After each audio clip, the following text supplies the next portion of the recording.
I want to cover 5 things, hopefully tonight, if you give me the opportunity. 5 things that are fundamental, and I mention them in my book. And the course, obviously, these are themes that run through the course as well. All right? The first one is this. Love is now. Say that with me. Love is now. The ego teaches that love is not now. That love is in the future when I meet my perfect mate, or when my spouse starts acting properly, or quits drinking, or starts cleaning up after themselves. Right? This is what we believe. They believe that the ego teaches that fear is now, not love.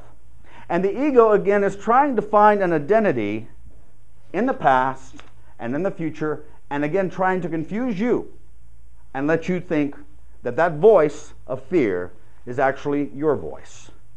And we're going to learn tonight that it's actually not your voice at all. Not your voice at all. So this is what the ego does with us each and every day. Now the Course tells us that if you use the past to judge against the present, your future will be like your past, and your present moment will be a hellish experience. Let me repeat that. If you use the past to judge against the present, your future will be like your past, and your present moment will always be a hellish experience. Now, the Course again reminds us, and we are reminded each and every week we gather, that the only place in which love can flow through your life is through what? The aperture and the window of the present moment. And you say, Kevin, there's a lot to be said about planning for the future, about learning from the past. And you know what? I'm reminded of a quote by C.S. Lewis in Shadowlands. Has anybody ever seen that movie? Great movie, isn't it? I love that movie. And I love C.S. Lewis. But he once said in this movie to his dying wife, Joy, you know, I don't want to be somewhere else anymore. I don't want anything new to happen to me. I'm not looking around the next corner or over the next hill. I'm here now, and that's enough.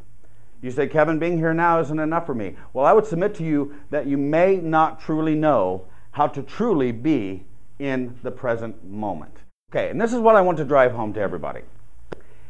That right now, you're not seeing me in the present moment. You're seeing me where? In the past. Now, I don't want to go through the physics of this in its entirety, but what, 8.5 minutes for the sun to reach us, right? And by the time these lights reach my retina and bounce off to you and then bounce back, what I just saw is already over and done with. All right? What I am seeing is the past. And this is what the metaphysics and the dynamic of what we're talking about reminds us. That all you're ever seeing is the past in your brother and sister. And in order for you to truly see them in the present moment, you have to look with your spiritual and mental vision and not with your physical sight. It's like you're saying you have to look beyond appearances. You have to look beyond the appearances of what you believe to be the present moment to the truth that rests within your brother and sister. Okay? And someone once said that that which is invisible is actually more real than that which is visible. And we are reminded of this as well. That presence of unchanging, unchanged, and unchangeable nature of love that lives within your brother and sister is more real than the temporal, shifting, changing tides of time and space that we experience and move within and react to within this world. Do you understand this? Say yes. Yes. You understand it. Okay. So the first one, again, that we want to be reminded of is that love, according to the ego, is not now, but according to the voice of love, it's the only place that you're going to discover who you and who your brothers and sisters are within this world. There is no love but that love. There is no love but God's love. Say that with me. There is no love but God's love. Let's listen to this.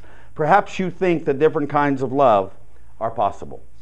Perhaps you think that there is a kind of love for this, a kind for that, a way of loving one, another way of loving still another. Love is one. It has no separate parts and no degrees, no kinds nor levels, no divergencies and no distinctions. It is like itself, unchanged throughout. It never alters with a person or a circumstance.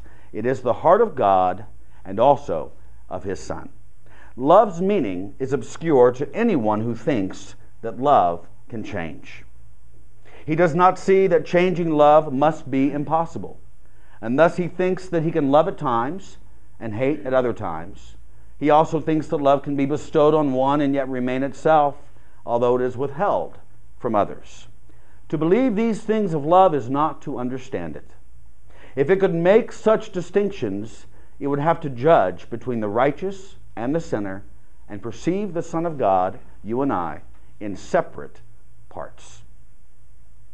In separate parts. As I said earlier this evening, the mind in its natural state is abstract. And it's abstract because it has learned to suspend judgment. What is judgment?